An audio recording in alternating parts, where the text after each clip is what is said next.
Good morning. You are welcome to Achieve Success. My name is Wale Agbola, your success coach. Welcome. Join me as we ride on. Today, I'll be discussing with you breaking the yoke of dependency.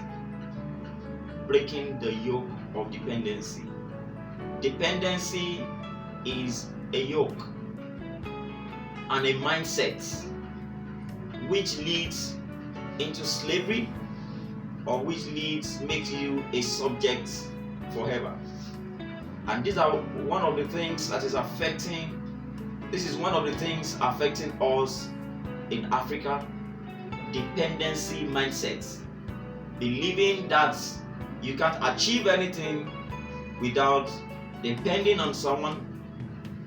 You can't live your life, earn good money, get whatever you want to get without depending on someone. And this has made many people not to use their initiative to establish things and move a life forward. The life of a dependent person does not have a mind of his own. Is controlled by whosoever is his benefactor. He lives his life based on the dictates of whosoever he wants his favor. He does not have a future planned ahead of him. He makes himself and his family slaves. In Africa, especially in Nigeria, many of our parents were faithful civil servants. They were civil servants working in government, working in the establishments. Most especially our fathers in those days that went to school through government scholarship, and the opportunity that was given that time of employment into the civil service. So we had many of them that were faithful civil servants that went to civil service with a journey of 30-35 years, or when they are 60 years. And when the time of retirement comes, it's not a time they can say, okay, I'm retiring, my son have graduated or is graduating, let me hand over to my son and let him step into my office. No, it does not work that way. They have lived their life for many years to depend on government, to depend on salary, that they have made some of their children dependent. Even some of our parents those days will tell us, go and study engineering, go and study medicine, go and study law so that I can get good job. We were trained, with the mindset of dependency. The mind we have is go to school, get good job, and get good salary. We were not trained with go to school, develop the potential in you, and establish something. It's only few of the parents those days that train their children with entrepreneurship. So we grew up with dependency mindsets, and as many people also grew up with dependency mindset.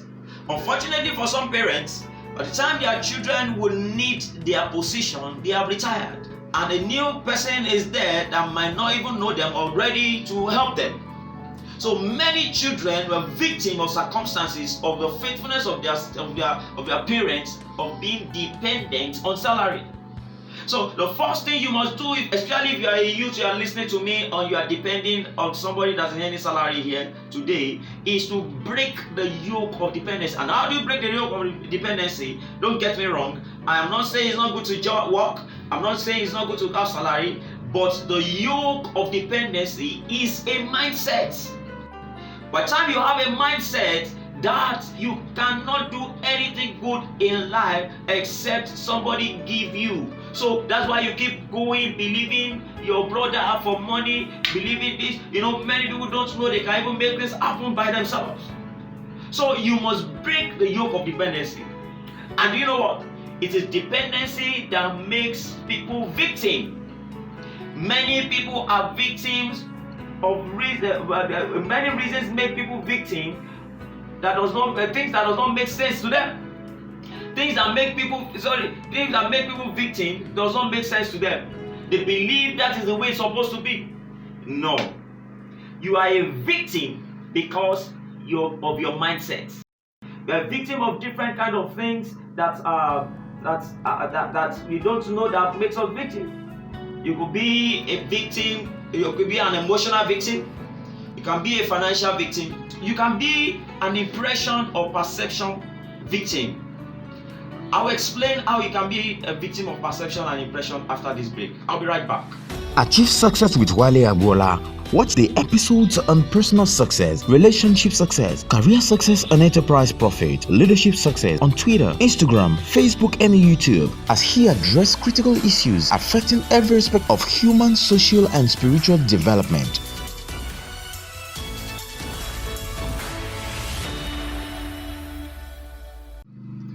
Welcome back. My name is Wale Agbola, your success coach. I said earlier that I was going to explain how you can be a victim of impression and perception. What is perception? Perception is your point of view. That means the position you are to view something. And impression is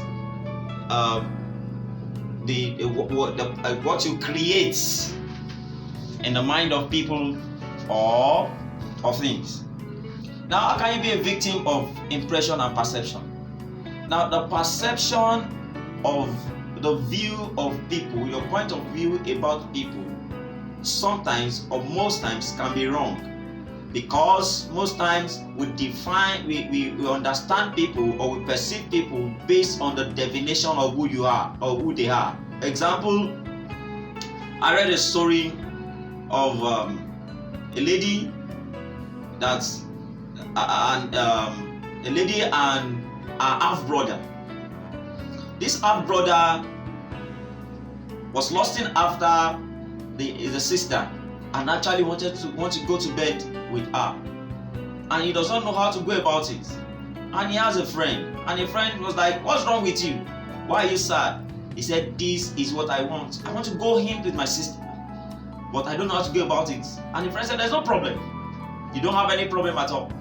Pretend as if you are sick and ask your father to instruct that your sister to come and cook for you.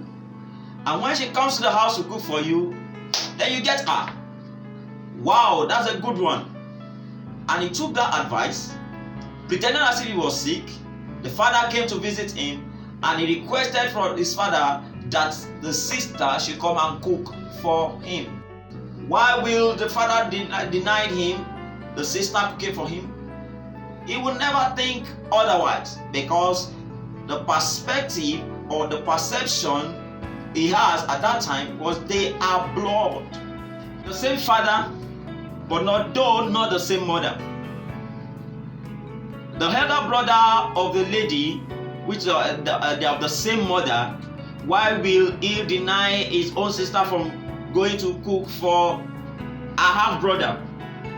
And why will the young lady, innocent lady, not want to go and cook for her brother? She got there, not knowing the plan on ground. She cooked and she was set up, and he raped her. After raping her, he pushed her out. Now, what was wrong?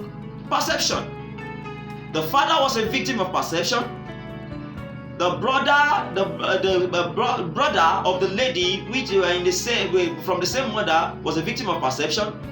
The lady himself was a victim of perception, because they had relation. They define their brother based on their perspective.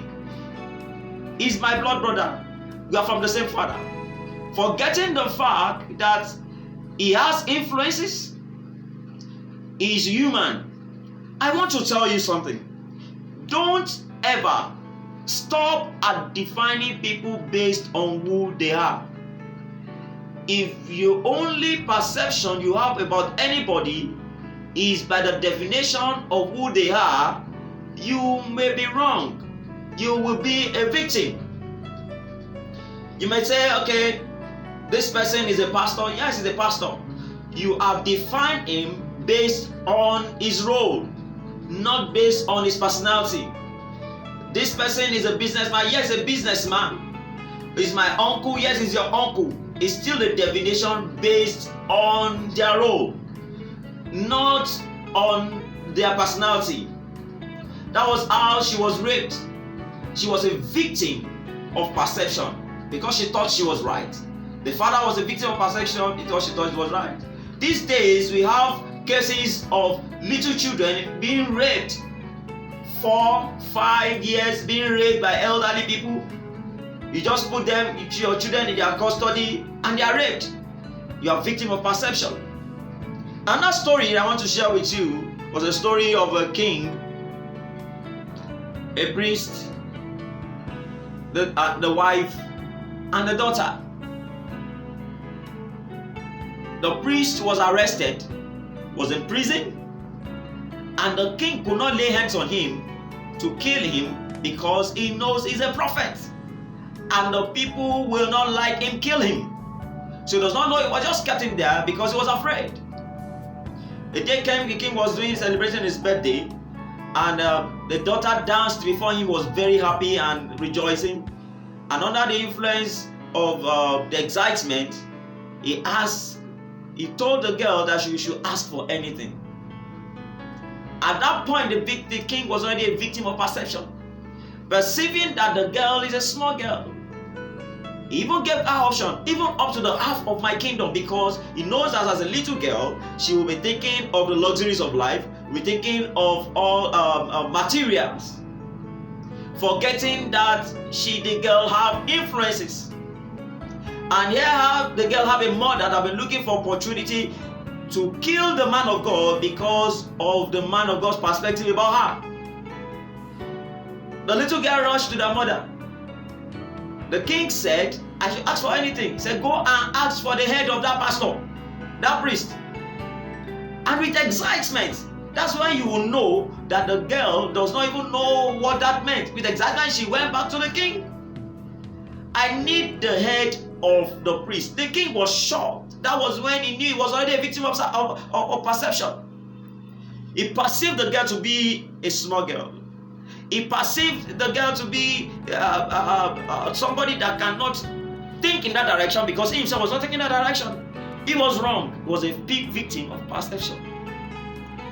Because he has promised before people, he has to fulfill his promise. The priest was killed and the king was a victim of perception. So you can be a victim of perception. You can be a victim of impression. What kind of impression do you create? Many people have created impression of who they are not to people. And don't forget, the first impression lasts long. You just got to a place because you want to please people or because you just want to make an impression. You created an impression that you are of who you are not. Don't forget, you will forever be perceived that way. When you create impression, perception is for the people that are receiving it. So you can be a victim of perception. And all these are a product of dependency mindset. Why should you impress somebody? Why should you think that all you want to do in your life is to use your life to impress people? Why should you always depend on people and think nothing can happen? You know, many times that we don't have, sometimes God is teaching us to depend on Him. So you must break the yoke of dependency. It runs in your blood. It runs in your family. It runs in Africa. Many people are still looking for job today. Many children of faithful civil servants are still looking for a job today because they did not grow up with the mindset of starting a business. I give people this advice. The first day you get a job, think of what you can start or what you will start, and you gradually be planning it and possibly start something small. If you are going to work for 35 years, that means that business or that thing will grow with you for 35 years. You would have failed and succeeded and mastered your failures. So you don't have to live your life all through being a dependent person. Live your life in such a way that people also will depend on you. You are bigger than this and you are better than this. It's just that your mindset is what is limiting you. I've come this morning to let you know that it will not pay you if you are a dependent person. Come out of dependency, break the yoke of dependency, and everything around you will change. You will see the light of favor. Don't get me wrong, I am not saying it is bad to have relationship and to relate and have favor and help for each other. As a matter of fact, you can't do it alone. But the mindset of dependency is what leads to slavery. I see you the next time on this platform, the same time on Achieve Success. My name is Wale Agbola, your success coach. See you next time.